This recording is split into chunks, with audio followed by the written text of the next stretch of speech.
You know, if you are a beginning level musician, and then you try to play some piece that is beyond your ability, what will happen? You make a mistake. You won't be able to play it perfectly. You have to go back and do your scales and do your exercises, and you know, until you develop the technique well enough that you can actually play that music. You know. And actually, to play any piece of music well, the technique has to be so automatic you don't even have to think about it. And that way you can actually get into the feeling. That's realization, when you realize. Yes, that's realization. So realization happens when you master the technique to the degree that you don't even have to think about it. It just becomes automatic. It's easy. Is there another question? Yes. Question from Tiago. Babaji, please accept my humble obeisances. Don't we automatically develop those qualities as we accept and serve a spiritual master and aim for Kṛṣṇa consciousness? Yeah. Or should we endeavor to develop them separately? Well, which qualities are you talking about exactly? The ones we spoke about yesterday? The 50? The 50? Oh, no. There's several lists of qualities. There's a list of 50 qualities that are shared between Kṛṣṇa and the jiva souls. And then there was another 14 qualities that are only possessed by the Supreme Personality of Godhead. 10 of those qualities are also found in other expansions of the Lord, but 4 of them, the last 4, are only found in Kṛṣṇa. So then there was another list of qualities that were mentioned by Lord Shiva when he was talking about the great souls, the qualities of the great souls. And there's a long list beginning with truthfulness, cleanliness, and like that. So which list were we? He's saying, yes, the 50 qualities. The 50 qualities. So now, what was the question again? Should we develop each of them separately? Or they automatically develop as we accept and serve a spiritual master? There's a nice shloka in Śrīmad-Bhāgavatam that says that those qualities automatically develop in one who attains love of Godhead. Anyone who's engaged in pure devotional service automatically develops all the good qualities of the demigods. That's the shloka. It's in the first canto. I think it's in chapter 6. But one who is not engaged in such service has no good qualities. A materialist has no good qualities.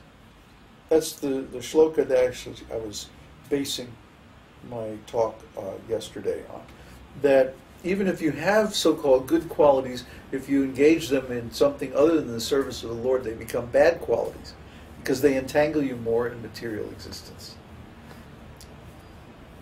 So the devotees of the Lord automatically develop all these good qualities just by the association of the Lord and the great devotees like that. But sometimes the spiritual master will single out a particular quality, especially that you need to work on, because it may be causing you some spiritual difficulties, or it may be a source of offenses or something like that.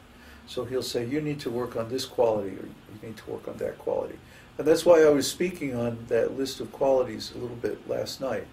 I mean, it's actually a very rich source of material for us to cultivate in ourselves. If we look at those qualities and we say, could I do a better job of being truthful? Could I do a better job of being simple? Could I do a better job of cleanliness or knowledge or transcendental service attitude, or any of those qualities that are mentioned are good subjects for working. That's really good. Yeah. Oh boy. So, are there any more questions on that?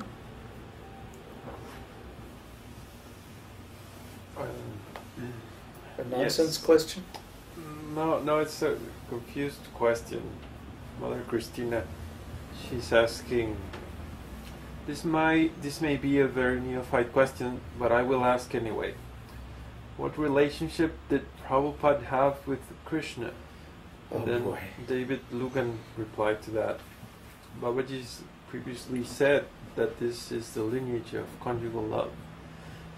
And then Christina said, but I also heard Babaji say that the devotees have to figure out for themselves what relationship will be with Kṛṣṇa. And then she said, I'm probably misunderstanding something. And it's kind of... Well, this is a very difficult subject because Śrīla Prabhupada never actually spoke about his inner relationship with Kṛṣṇa. But in general, the acharyas, the spiritual masters in the line of Lord Chaitanya, are in the mood of conjugal love, because Lord Chaitanya was in that mood. So how can they represent Lord Chaitanya unless they're in that mood?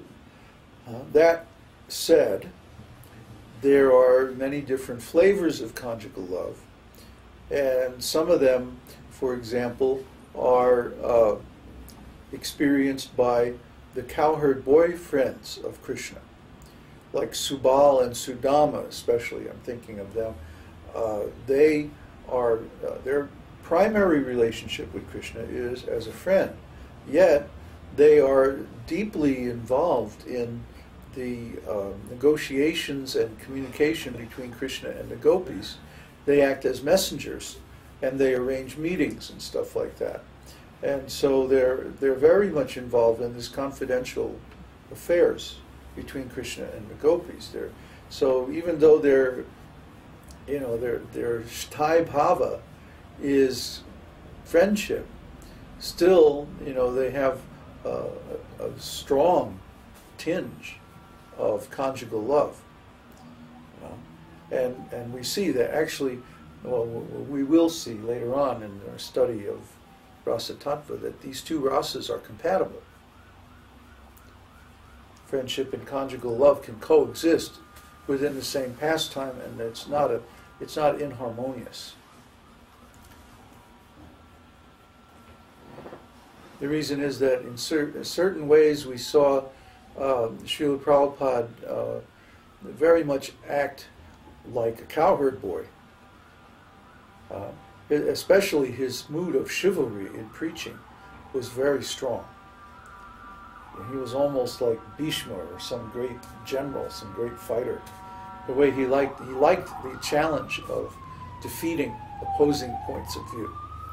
He enjoyed that very much, and he did it very expertly. Yeah. So at the same time, though, because he's Acharya in Lord Chaitanya's lineage, he must have had great knowledge of conjugal love pastimes. And his pranam mantra is Śrīmate Bhakti Vedānta-Swami. Female. Śrīmate is feminine. You see. And he talked about this a lot, how the soul is feminine in relation with Kṛṣṇa, because Kṛṣṇa is the enjoyer. The soul is the enjoyed, Kriti.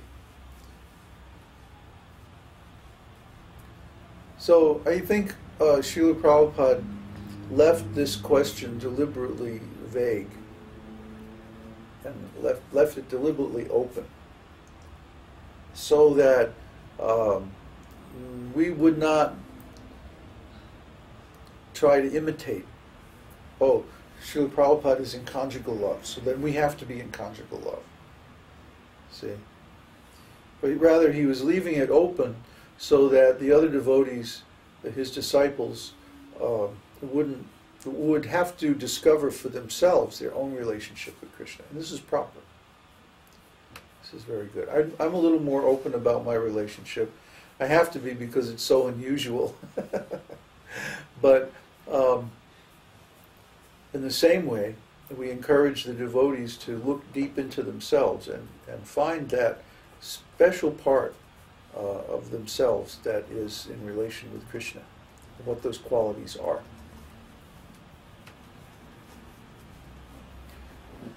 So she added, there's these 5 moods conjugal love, friendship, parenthood, neutrality, servitude. And then the relationship is personal for each devotee?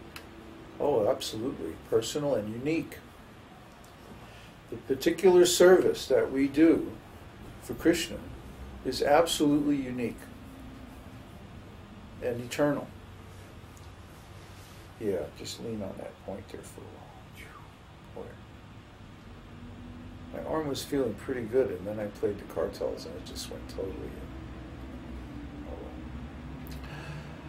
So yeah, Kṛṣṇa, like I said yesterday, he creates each jiva to do a specific service in the spiritual world.